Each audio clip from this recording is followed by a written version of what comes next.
I wanted to go further on this whole like anti-medication, like it's never needed. Big pharma is always trying to push drugs that are going to make us sick, sort of thing.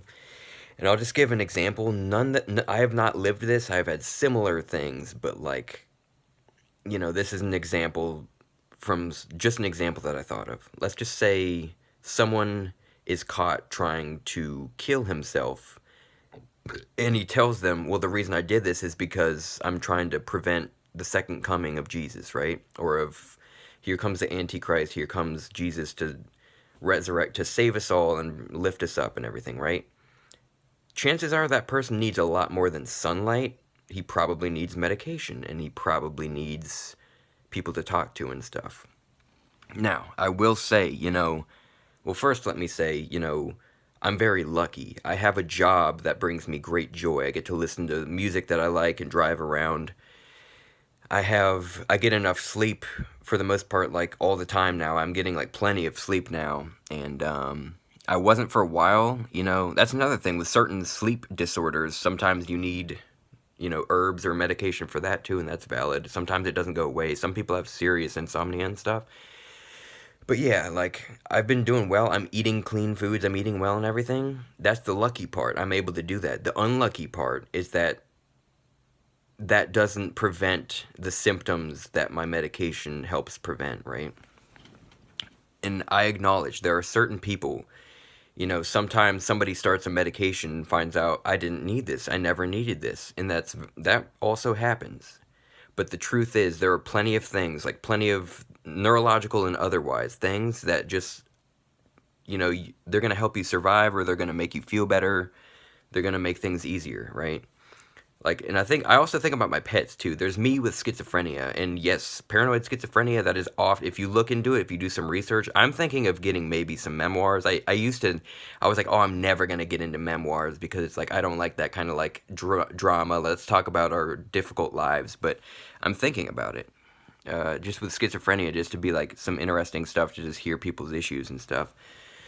But yeah, like I think of like my pets and stuff. Like sometimes a pet gets into a fight with another pet, or someone else's pet, or a stray, and it's like that stray could have, maybe will get an infection and kill the pet, so the pet gets medication like certain times. This is just what works. If someone has Parkinson's, if someone has a parasite, different things, there are certain things that just usually require medication. And I understand, yes, there definitely is some greed from big pharma and the like. There are some times where it's like, that's probably, trying to outlaw kratom probably has to do with like opiate production and fucking pain pills that way. Be like, oh, there aren't other ways to do this. I promise there aren't good ways to do this. Like, kratom is a good way. That's going to be, less likely you overdose and everything, different things like that. So I'm not trying to say it's like all one thing.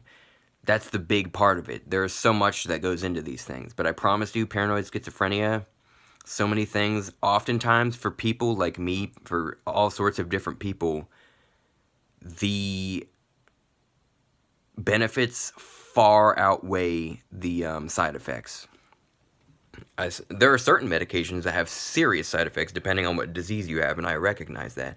For me, just like maybe like an increase of like a small increase in getting diabetes, and I'm really eating very smart foods, and a movement disorder. Yeah, the movement disorder does suck, but kratom takes care of that. Could get a lot worse further in life, but still, again, I don't know if I'd be here. I would not be able to function. I would not be able to like hold any job if I was just always like hearing shit and convinced that I'm just, delusions, some of them delusions of grandeur, however you say it, just thinking that I'm some special gifted person destined to suffer for some reason. Like, oh, people have got to fucking mistreat me because like I'm the scapegoat. Like I'm like, this is made to happen to me and everything. Like different things, or hearing being like knowing, like that's where it's scary. Certain times people have voices inside their head and they have like internal monologue and stuff. But it's scary. That's scary. That can be, but it's scary as fuck when you're hearing people that or things that it's just like sometimes you can tell yourself, be like, I know it's not real, but it totally sounds, I'm hearing that outside. There is someone outside saying these things and shit, and you can't turn it off, you know? It's just, it's really hard to focus, you know? Anyway, I just wanted to point that out, like, and again, like, certain times you go through a few weeks of depression, that's not the same thing as depression that you need medication for. There are natural things we go through. Sometimes you go through a few weeks of anxiety. That doesn't mean it's generalized anxiety disorder or panic attacks or whatever. Yes, our brain goes through things, or, you know, even just having trauma or losing a loved one. There are all sorts of things that can have us have hallucinations and have us have anxiety, depression, all sorts of things that are natural. It's not natural to have a prolonged, serious, like, significant disorder and they happen. And we're learning more and more alkaloids, more drugs, and there may be better, you know, we may be able to treat things even better in the future. I'm sure we will. There's going to be like this fucking just, like the fucking, sort of like starts with an S. I can't think of it. Tech's going to get crazy probably, and we're probably going to have really good treatment that doesn't have as many side effects, and that's awesome. Push through to better ways, right? Anyway, I'm just saying that, like, certain people, no matter how healthy they are living, or like, and they can still have serious issues. And sometimes people have depression that's so bad that it's really hard to live healthy. And I don't have that. It's more like I acknowledge, you know, sometimes I get lazy though. I do have like some executive dysfunction sort of stuff where it's like I don't always take care of myself. But, you know, I pretty much take care of myself in other ways, but eating healthy, you know, just trying to be healthy in different ways. But yeah, sometimes I'll fail to do everything. Definitely. I'll take periods of time where I'm lazy or whatever. It's easy to be lazy when you're crazy.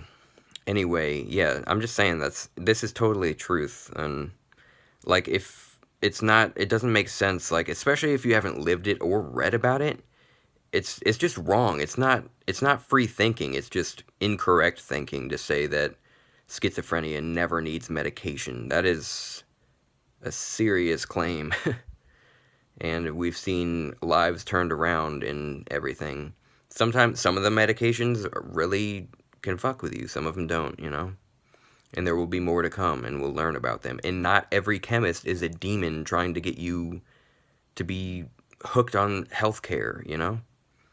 It's not how it is. Not everything is some fucking corporate game or, you know? And there are all sorts of things. And of course there are tools outside of pharmaceuticals. You can go to like Peru, do some ayahuasca that could change your life, and you can fix addiction with hallucinogens sometimes and different things. But yeah, there is good and there is bad. There is yin and yang to pharmaceuticals and to typical pharmaceuticals and what are prescribed a lot of the time. And there is good and bad to things from nature. So just, there's that. Anyway, I love you. I hope you have pleasant times.